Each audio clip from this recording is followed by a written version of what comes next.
Le Barça est accroché un partout à Grenade. Gavi souffle, je souffle, tu souffles, nous soufflâmes.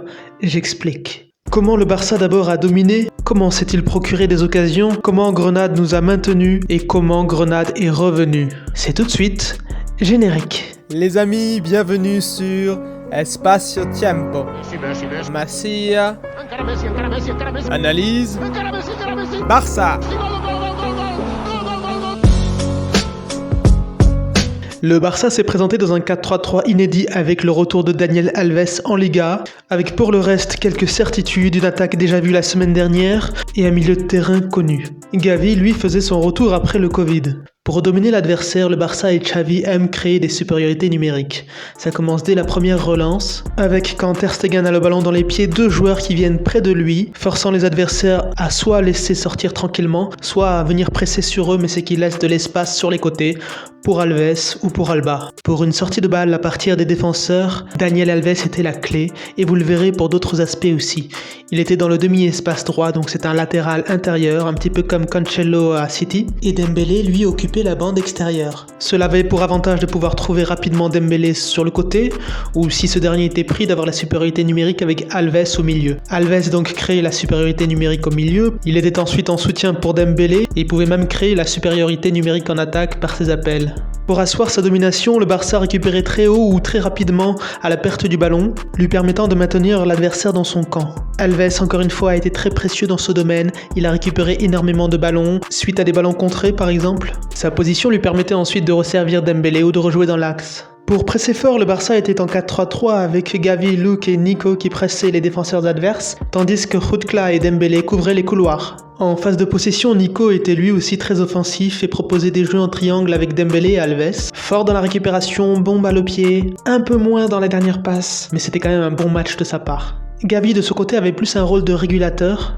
mais n'hésitait pas non plus à prendre l'espace et il n'était pas assez servi à mon goût. Pour une fois, c'était vraiment le couloir droit qui était le plus fort, une première depuis très longtemps, d'ailleurs peut-être depuis Daniel Alves. Alba, de ce côté, lui était un peu lent dans ses prises de décision, comme souvent. Souvent, il y avait des possibilités de décalage, mais il réfléchissait un peu plus lentement et puis le décalage était fermé. Busquets, fidèle à lui-même, était le métronome, un bon match de sa part à part la petite erreur sur le corner. Eric Garcia s'est comporté en patron, il remontait les balles facilement, il donnait de bonnes passes dans les intervalles. Il prend de plus en plus d'importance dans l'équipe. Malheureusement, il sort sur blessure. Alors pourquoi ça n'a pas marché mieux que ça en première période? Pourquoi autant de frappes de loin, d'imprécisions? Pourquoi si peu d'occasions franches? Eh bien, je vais vous le dire. Moreno, l'entraîneur de Grenade, connaît très bien le Barça et a su bien s'adapter. Ils avaient un bloc bas pour défendre la profondeur, c'est-à-dire qu'un Dembélé par exemple ne pouvait pas être trouvé en profondeur car leur bloc était tellement bas qu'il n'y avait pas d'espace. Et ils ont aussi bien défendu la largeur, c'est-à-dire que lorsqu'un ailier était trouvé, Dembélé ou Hutkla, très souvent un milieu venait sur la ligne défensive, ce qui faisait qu'il passait d'un 4-4-2 à un 5-3-2. Avec ce peu d'espace, il fallait réfléchir encore plus vite, il fallait encore plus de précision technique et il nous en a manqué un petit peu. Avec Hutkla qui est meilleur dans l'axe, avec Luuk de Jong qui est bon dans les airs mais un peu moins au sol, avec Dembélé qui s'en mêle un petit peu les pinceaux même s'il était le plus intéressant. Le plus intéressant ne veut pas dire qu'il était bon, mais c'est lui qui s'est procuré toutes les occasions quasiment, c'est lui qui a provoqué les corners, etc. Je ne dis pas qu'il a fait un bon match, mais pour l'instant il est indispensable. Et ici je ne prends pas en compte sa situation actuelle avec son départ possible et ses prétentions salariales. Le Barça finit la première mi-temps frustré sans avoir trouvé la faille. La deuxième mi-temps a été pour le moins chaotique. Au retour des vestiaires, les joueurs de Grenade nous ont pressé plus fort, nous empêchant d'avoir la maîtrise du ballon et de dominer l'adversaire. Mais ils ont aussi laissé des espaces et le Barça en a profité avec Alves qui a dressé un superbe centre pour la tête de Luuk de Jong pour un but magnifique, un petit peu comme la semaine dernière. Qui l'aurait cru? Il nous surprend de semaine en semaine. Il va sans doute partir, mais il nous aura bien aidé sur la fin. Qui aurait cru que c'est avec Xavi qu'il s'est révélé, alors que c'est Coman qui l'a demandé? Par la suite, alors qu'il aurait fallu des possessions plus longues et du jeu un peu plus horizontal comme l'a demandé Busquets en interview de fin de match, le jeu est devenu plus chaotique. On est devenu plus fébrile, on atteste les cartons jaunes reçus et celui de trop pour Gavi. Gavi déjà je le sentais pas très à l'aise, il était toujours aussi bon dans le jeu bien sûr, mais physiquement je le sentais un petit peu à la peine et c'est normal, il revient du Covid. Il a fait le tacle de trop, en retard, et c'est le rouge. Il devra vraiment corriger ses erreurs par la suite. Pour l'instant, il imite bien son modèle Verratti, mais ça nous coûte peut-être un point ce soir. Attention, je ne lui jette pas toute la pierre, il est encore jeune et c'est l'un de notre meilleurs joueurs.